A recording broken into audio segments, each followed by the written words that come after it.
Hello children. आज हम आपको क्लास 7 में एक कहानी बताने जा रहे हैं। कहानी का नाम है सच्चा तीर्थयात्री। लेसन है 15।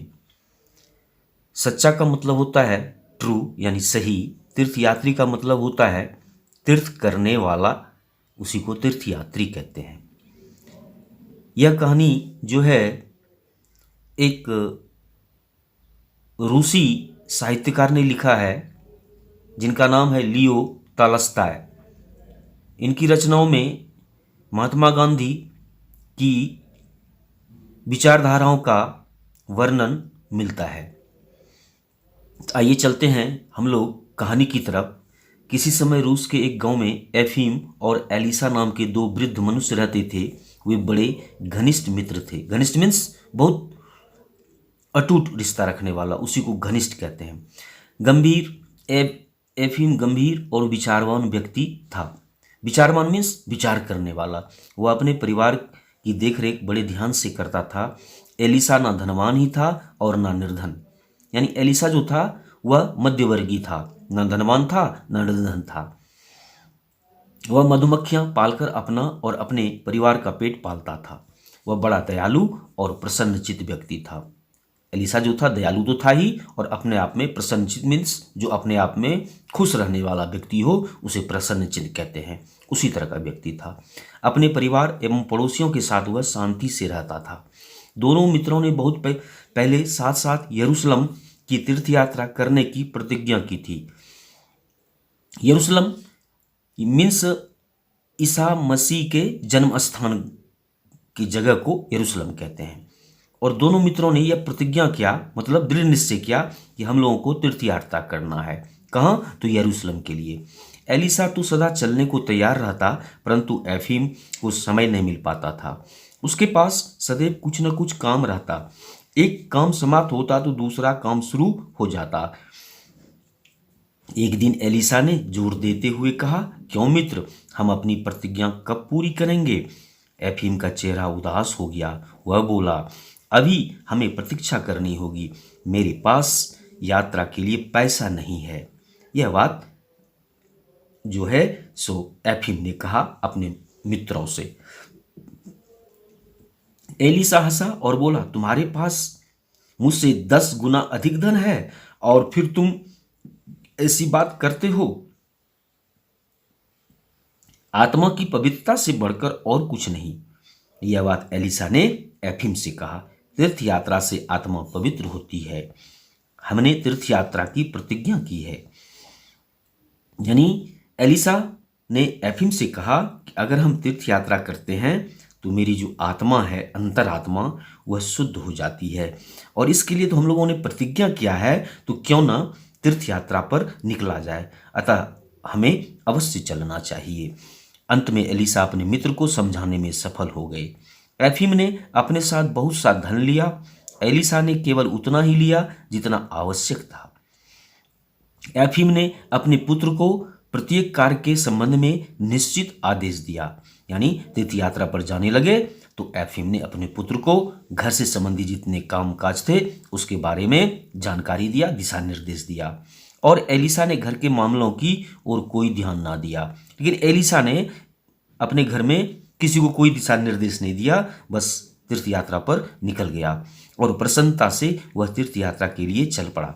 एफीम के चित्त में शांति न थी, लेकिन एफीम के मन में जो थी वह शांति नहीं थी। उसे अपने घर की चिंता हर समय लगी रहती थी। चलते चलते दोनों वृद्ध एक छोटे से गांव में पहुंचे। जब दोनों मित्र यात्रा पर निकल पड़े तो चलते चलते वो कहाँ पहुंच गए? एक गांव के पास। उस गांव में अनावृष्टि से त्राही त्राही मची हुई थी। अनावृष्टि मीन्स जहाँ की वर्षा नहीं हुई हो बहुत दिनों से, तो त्राही त्राही था, यानी वो काफी परेशानी की बात मची हुई थी। लोग भूखे मर रहे थे। दोनों मित्र रात बिताने के लिए एक झोपड़ी की ओर चले, और दोनों मित्र जो है वहां शाम हो चुकी थी तो सोचा क्यों ना यहाँ रुक लिया जाए, तो वो एक झोपड़ी की ओर बढ़े। उन्हें झोपड़ी में से दो लोगों की चीख पुकार सुनाई दी। उन्होंने द्वार खटखटाया, परंतु किसी ने न सुना। एलिसा ने धक्का देते ही द्वार खुल गया और वे अंदर घुस गए। झोपड़ी का वातावरण बहुत ही दुर्गंधपूर्ण था। यानी जिस झोपड़ी में वो गए, दरवाज़ा खटखटाए तो द्वार खुलने के बाद वहाँ से बहुत ही सड़न जैसी बदबू आ रही थी। एक स्त्री भूमि पर मरणासन अवस्था में पड़ी थी, यानी मरने योग्य अवस्था में एक स्त्री पड़ी थी।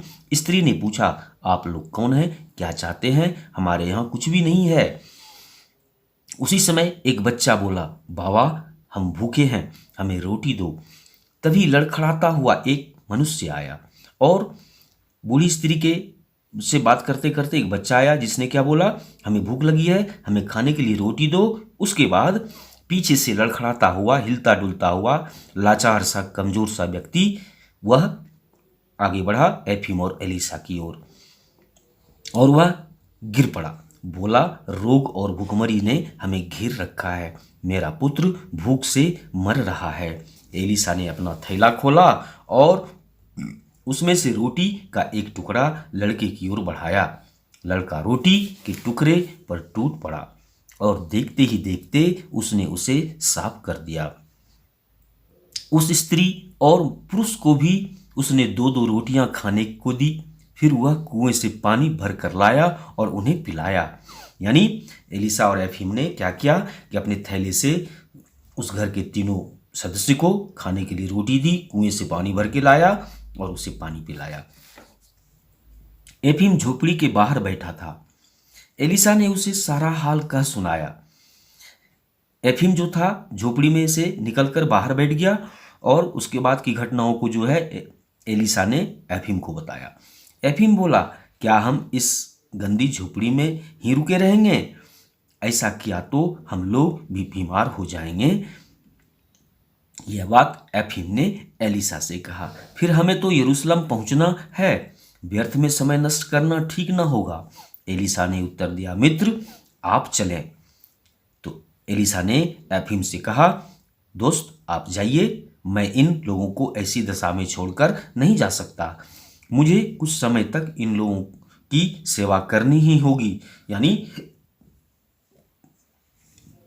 एलिसा ने जब उस घर के तीनों व्यक्तियों की हालत बुरी देखी तो उसने सोचा कि इस स्थिति में इन लोगों को छोड़कर तीर्थ यात्रा पर नहीं जाना चाहिए।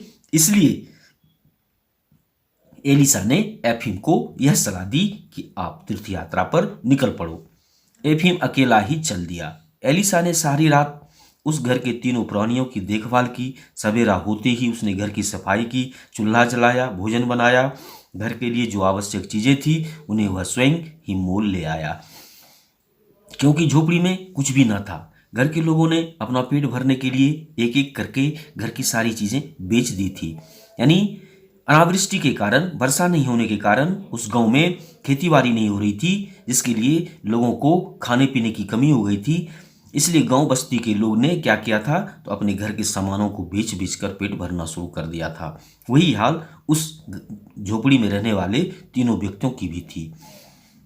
एक दिन, 2 दिन और फिर 3 दिन बीत गए। उसे समझ में नहीं आता था कि क्या करें। और एक ओर वह सोचता था कि मुझे जाना चाहिए और दूसरी ओर उन लोगों की दशा देखकर उसका हृदय भर जाता। किसका? तो एलिसा का। धीरे धीरे उसकी सेवा से उन तीनों प्राणियों में शक्ति आ गई। यानी एलिसा ने जब तीनों व्यक्तियों की सेवा की, खाना बना के खिलाया, सारा सामान घर में खरीद के ला दिया, तो क्या हो गई, तो उनकी एलिसा की सेवा से सभी व्यक्तियों की स्थिति अच्छी हो गई। अतः एलिसा उन लोगों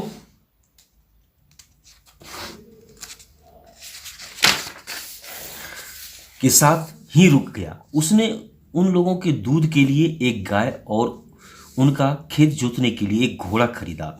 एलिसा ने क्या किया कि उन तीनों झोपड़ी में जो रह रहे थे उसके लिए एक गाय खरीदी जो कि दूध देने के लिए, और एक घोड़ा खरीदा जो कि खेत जोतने के लिए। साथ ही अगली फसल तक के लिए उसके लिए अनाज खरीदा। और जब तक कि अगला फसल उपज कर तैयार न हो जाए तब तक एलिसा ने क्या किया, इन झोपड़ी में रहने वाले लोगों के लिए खाने का प्रबंध कर दिया, अनाज का। एक दिन एलिसा ने सुना कि बूढ़ी स्त्री अपने बेटे से कह रही थी, बेटा यह मनुष्य नहीं देवदूत है। वह बूढ़ी स्त्री अपने बेटे से कह रही थी कि बेटा यह जो है कोई सामान्य व्यक्ति नहीं, यह तो भगवान के द्वारा भेजा गया कोई दूत है। ऐसे भले मनुष्य संसार में अधिक नहीं है। एलिसा ने जब अपनी प्रशंसा के ये शब्द सुने तो उसने सोचा कि मुझे यहाँ से चल देना चाहिए। घर के लोगों के लिए मैंने अगली फसल तक के लिए प्रबंध कर ही दिया है। अगले दिन जब घर के लोग गहरी नींद में पड़े सो रहे थे, वह चुपचाप चल पड़ा। उसके रुपये समाप्त हो चुके थे, अतः उसने यरूशलेम जाने का विचार छोड़ दिया और घर की ओर चल पड़ा। जब बूढ़ी स्त्री के मुख से अपनी प्रशंसा सुना तो एलिसा ने विचार किया कि अब अपने घर की ओर जाना चाहिए, और उनके पास पैसों की भी कमी हुई थी, इसलिए वह यरूशलेम नहीं जा सकते थे। तो उन्होंने क्या किया कि यरूशलेम जाने का विचार छोड़ दिया और अपने घर की ओर चल दिए। घर पहुंचने पर उसके परिवार के लोग बड़े प्रसन्न हुए। उन्होंने पूछा, क्या आप यरूशलेम हो आए? एफीम कहाँ है? एलिसा ने उन लोगों को कुछ नहीं बताया, केवल इतना कहकर टाल दिया कि ईश्वर की इच्छा नहीं थी कि मैं वहां जाऊं। बस उन्होंने अपने घर वालों से यही कहा कि ईश्वर की मर्जी नहीं थी, इसलिए मैं वहां नहीं पहुंच सका।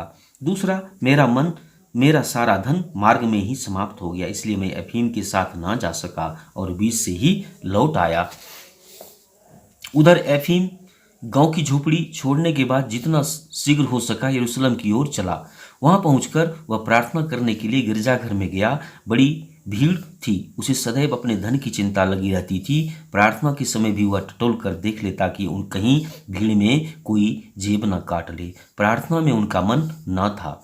गिरजाघर के भीतरी भाग में 36 दीपक जल रहे थे। किसी भी तीर्थयात्री को वहां तक जाने की अनुमति न थी, परंतु दीपकों के प्रकाश के पीछे उसने एक ऐसा दृश्य देखा जिससे वह आश्चर्यचकित हो गया। आश्चर्यचकित मीन्स अचंभित हो जाना। वहां उसे एक वृद्ध पुरुष की झलक दिखाई दी, यानी गिरजाघर के अंदर जो 36 दीपक जल रहे थे उसके पीछे उन्होंने क्या देखा कि एक वृद्ध व्यक्ति खड़ा है। वह बिल्कुल एलिसा की तरह है। यह चीज एफीम को दिखाई पड़ा। कहां? तो गिरजाघर में। एफीम सोचने लगा कि वह एलिसा कैसे हो सकता है, उसे तो पीछे छोड़ आया हूं। परंतु जब उसने उसकी ओर फिर देखा तो उसे पूर्ण विश्वास हो गया कि वह एलिसा ही है। अपने मित्र को देखकर उसे बड़ी प्रसन्नता हुई। वह सोचने लगा कि एलिसा बड़ा भाग्यशाली है। उसके मन में आया कि अगले दिन मैं भी अपने मित्र की सहायता से गिरजाघर के भीतरी भाग में पहुंच सकूंगा। गिरजाघर जहां की ईसाई धर्मावलंबी लोग प्रे करने जाते हैं। एफीम बराबर एलिसा की ओर देखता रहा। एफीम जो था उस दिए के पीछे अपने मित्र को खड़ा देखता, लेकिन भीड़ में वह वहां तक नहीं जा सकता था, इसलिए वह मजबूरी से वह सिर्फ निहारता रहता था। जब प्रार्थना समाप्त हुई तो भीड़ इधर उधर बढ़ने लगी। एफीम को भीड़ में फिर डर लगने लगा कि कहीं कोई उसकी जेब ना काट ले। जेब को हाथ से दबाए हुए उसने भीड़ में आगे बढ़ना आरंभ किया, परंतु बाहर आने पर उसे एलिसा कहीं भी दिखाई नहीं दिया। अगले दिन एफीम गिरजाघर में गया। उसने गिरजाघर के भीतरी भाग में दीपकों के पास अपने मित्र एलिसा को पादरी की तरह हाथ फैलाए खड़े देखा। अगले दिन भी जब एफीम गिरजाघर पहुंचा तो फिर वह क्या देखता है कि एलिसा जो है पादरियों के पास दोनों हाथ फैलाए हुए खड़ा है। परंतु प्रार्थना समाप्त होने के बाद वह उस दिन भी अपने मित्र को ना पा सका। तीसरे दिन भी यही बात हुई। एफीम यरूशलेम में 3 सप्ताह रहा। वह प्रतिदिन गिरजाघर में जाता और वहां अपने मित्र को विशेष स्थान पर गंभीर मुद्रा में खड़ा देखता। यानी एफीम जो था 3 सप्ताह रुका और प्रत्येक दिन गिरजाघर जाता था। तो गिरजाघर में प्रत्येक दिन वह दीपक के पीछे अपने मित्र को एफीम को खड़ा देखता। उसे आश्चर्य होता, परंतु उसके बाद उसका कहीं पता न लगता। अब एफीम अपने घर की ओर चला। रास्ते में वह उस गांव के झोपड़े में पहुंचा जहां एलिसा रुका था। उसे दरवाजे पर बूढ़ी स्त्री खड़ी दिखाई दी। वह बोली, आइए बाबा, हमारे साथ ठहरिए और भोजन कीजिए। हम सदा अपने यहाँ यात्रियों का स्वागत करते हैं। एक यात्री ने ही हमारी प्राण रक्षा की है। यह बात एफीम को उस वही घर वाले ने कहा जहां की एलिसा ने रुककर उसकी मदद की थी। एफीम समझ गया कि वह स्त्री एलिसा के विषय में बात कर रही है। उसके संबंध में पूछने पर स्त्री ने कहा, मैं नहीं जानती वह कौन था, मनुष्य अथवा देवदूत। वह हम सबसे प्रेम करता था, हम पर दया करता था और यहाँ से बिना अपना नाम बताए हुए चला गया। परमात्मा उसका भला करे। यदि वह न आया होता तो हम सब मर गए होते। प्रातःकाल वह अपने गांव की ओर चल दिया। गांव में पहुंचकर वह सबसे पहले एलिसा के घर गया। एलिसा अपनी शहद की मक्खियों की देखभाल कर रहा था। एफीम को देखकर उसने नमस्कार किया और कहा, आशा है कि आप यरूशलेम की तीर्थ यात्रा सकुशल पूरी कर आए होंगे। यह बात एलिसा ने एफीम से कहा। एफीम बोला, मेरा शरीर तो वहां अवश्य पहुंच गया, परंतु मेरी आत्मा वहां पहुंच सकी इसमें मुझे संदेह है। मुझे पूर्ण विश्वास है कि तुम्हारी आत्मा वहां अवश्य पहुंच गई। मैंने तुमको साक्षात गिरजाघर के भीतरी भाग में दीपमाला के पीछे खड़े देखा था। तुम ही सच्चे तीर्थयात्री और ईश्वर के प्रिय हो। मैं समझ गया हूं कि मानव सेवा ही सच्ची ईश्वर सेवा है। यह बात एफिम को समझ में आ गई कि मानव सेवा करना ही, मानव का उपकार करना ही, मानव की सहायता करना ही सच्ची ईश्वर सेवा है।